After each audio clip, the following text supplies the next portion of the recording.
We begin with this. It is not good. It has happened again in Atlanta. The death of another black man at the hands of a police officer in Atlanta over the weekend. So far, there have been 2 nights of large-scale protests in response.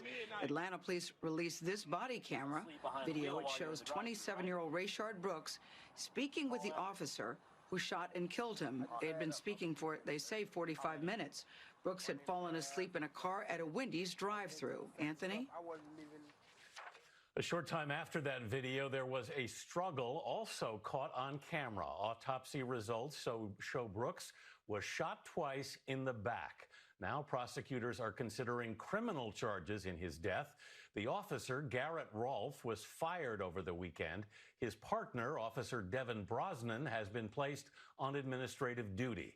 Mark Strassman is following all this in Atlanta. Mark, the city's police chief, Erica Shields, has resigned. What else is happening? Well, good morning. This is the Wendy's where the shooting happened and where, of course, you can see the protesters have burned it to the ground. I want to show you something else. In front of the restaurant is a street shrine to Brooks's life and death. We talked to his widow, and she told us that she thinks his death was a murder. Right now, I'm still not processing the fact that my husband's not coming home ever. Tamika Miller and her husband, 27-year-old Rayshard Brooks, had 4 children.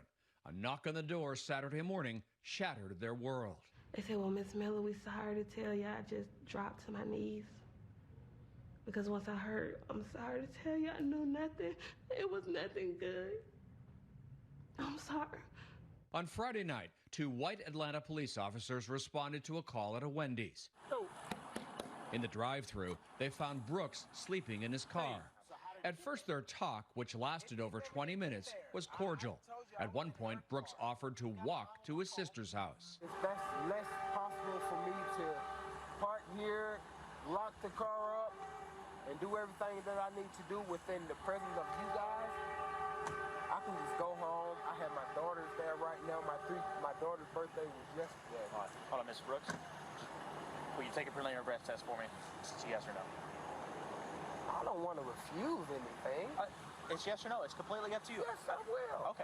But Brooks failed a field sobriety test. Put your hands behind your back for me. And that's when a fight broke out. Stop fighting. Stop fighting.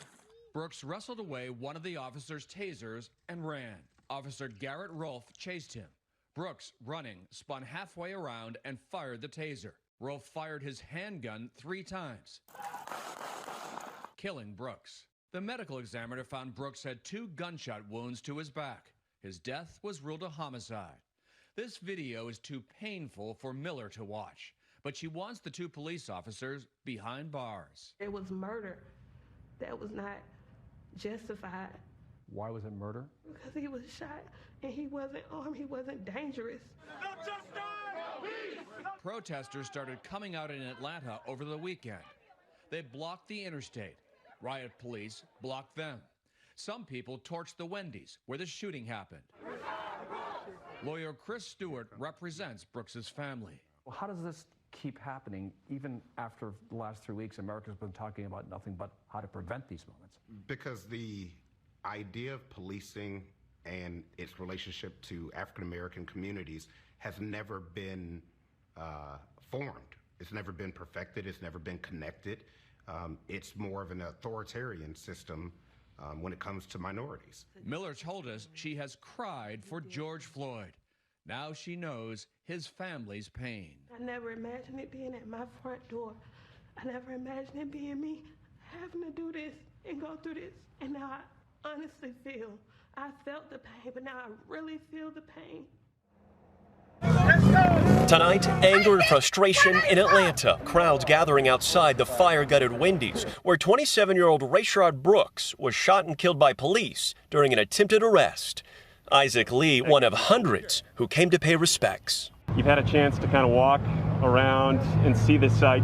When you come here and you see the site firsthand, what do you feel? Sadness, disparity. I'm afraid. You're afraid? I'm afraid because I'm afraid that this is not going to be the last time that this is going to happen. This eyewitness video shows a struggle between Brooks and the police officers. The father of 4 grabs a taser, runs away, and shoots towards police, who then returned with fatal gunfire. It's just a legitimate fight. It's legitimate use of force. Steve Gaynor with Georgia's police union stands by the officer's actions, stressing the encounter changed when Brooks turned and fired the taser. Someone's running away. Is it okay to fatally shoot them? Only if they attack you. He attacked the officer with the taser. He fires at the officer with the taser. And then took off.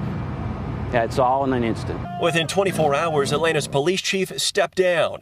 The officer who shot Brooks was fired, and the other officer involved placed on administrative duty. There is no way from watching that videotape that